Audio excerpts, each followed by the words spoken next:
Histoire le cercueil. Ainsi se passa toute la journée. Rosalie souffrait cruellement de soif. Ne devrais-je pas souffrir encore plus que moi, se dit-elle, pour me punir de tout ce que j'ai fait endurer à mon père et à mon cousin? J'attendrai dans ce lieu terrible l'aube de mon 15e anniversaire. La nuit tombait lorsqu'une vieille femme qui passait par là s'approcha et dit: Ma belle enfant, veux-tu m'obliger en prenant soin de ce cercueil qui est bien lourd à porter, pendant que je vais un peu voir un de mes relations? Volontiers, madame, répondit Rosalie, qui se montra très obligeante. La vieille femme remit le coffret entre ses mains en disant: Merci beaucoup, ma belle enfant.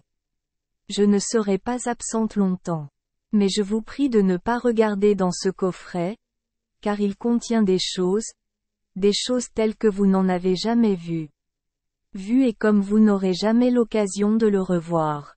Ne le manipulez pas brutalement, car il est d'un matériau très fragile et se briserait très facilement et vous verriez alors ce qu'il contient et personne ne devrait voir ce qu'il y a là.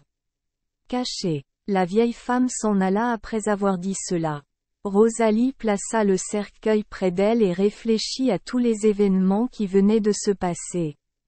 Il faisait maintenant nuit et la vieille femme ne revint pas. Rosalie jeta alors les yeux sur le cercueil et vit avec surprise qu'il illuminait le sol tout autour d'elle. Qu'y a-t-il dans ce coffret si brillant? dit-elle. Elle le tournait et le regardait de tous côtés mais rien ne pouvait expliquer cette lumière extraordinaire et elle le posa soigneusement sur le sol en disant: De quelle importance m'importe ce que contient ce coffret? Il n'est pas à moi mais appartient à moi. À la vieille qui me l'a confié. Je n'y penserai plus, de peur d'être tentée de l'ouvrir. En fait, elle ne le regardait plus et s'efforçait de ne pas y penser. Elle ferma maintenant les yeux, résolue à attendre patiemment jusqu'à l'aube. Demain, j'aurai 15 ans. Je reverrai mon père et Gracious et je n'aurai plus rien à craindre de la méchante fée. Rosalie. Rosalie, dit soudain la petite voix de la petite souris, je suis de nouveau près de toi. Je ne suis plus ton ennemi et pour te prouver que je ne le suis pas, si tu le souhaites, je te montrerai ce que contient ce cercueil.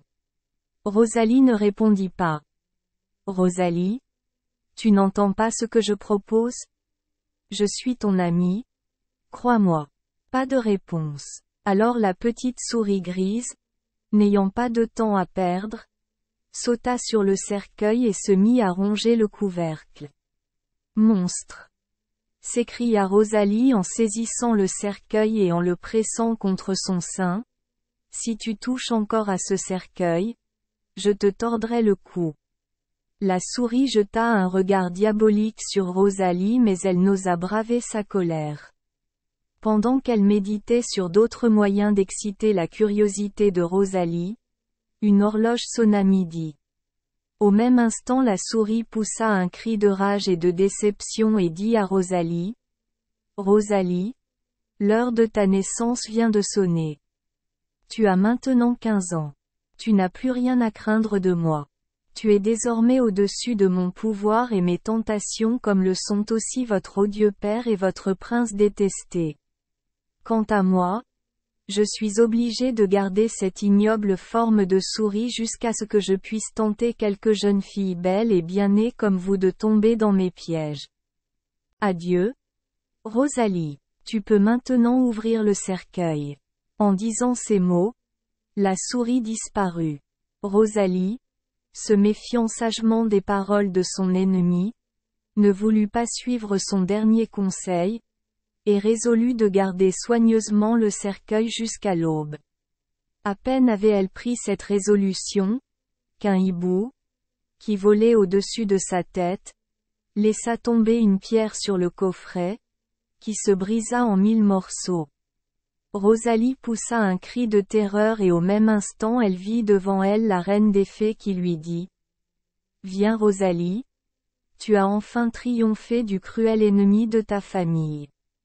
Je vais maintenant te rendre à ton père mais il faut d'abord que tu manges et que tu boives, car tu es très épuisé. La fée lui offrit alors un fruit rare, dont une seule bouchée satisfaisait la faim et la soif. Alors un char splendide, tiré par 2 dragons, s'arrêta devant la fée. Elle entra et ordonna à Rosalie de faire de même. Rosalie, aussitôt revenue de sa surprise, remercia de tout son cœur la reine des fées pour sa protection et lui demanda si elle ne devait pas revoir son père et le prince gracieux. Ton père t'attend dans le palais du prince. Mais, madame, je pensais que le palais du prince avait été détruit et qu'il était lui-même grièvement blessé. Cela, Rosalie, n'était qu'une illusion pour vous remplir d'horreur et de remords devant le résultat de votre curiosité et pour vous empêcher de tomber devant la 3e tentation. Vous verrez bientôt le palais du prince tel qu'il était avant de déchirer le palais. Tissu qui couvrait l'arbre précieux qu'il vous destinait. Pendant que la fée disait cela, le char s'arrêta devant les marches du palais. Le père de Rosalie et le prince l'attendaient avec toute la cour. Rosalie se jeta d'abord dans les bras de son père, puis dans ceux du prince, qui semblait n'avoir aucun souvenir de la faute qu'elle avait commise la veille. Tout était prêt pour la cérémonie du mariage qui devait être célébrée immédiatement. Toutes les bonnes fées assistaient à cette fête qui durait plusieurs jours. Le père de Rosalie vivait avec son enfant et elle était complètement guérie de sa curiosité. Elle fut tendrement aimée du prince gracieux qu'elle aima tendrement toute sa vie.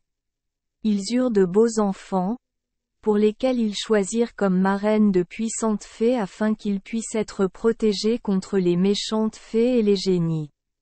Merci les enfants des Esperluette Croisillon 39. Avoir écouté des contes de fées au jour Esperluette Croisillon 39. 8.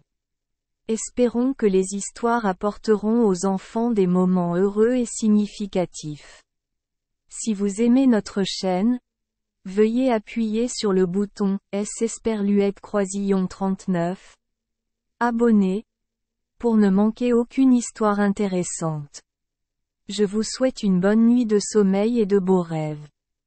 Rendez-vous dans la prochaine histoire.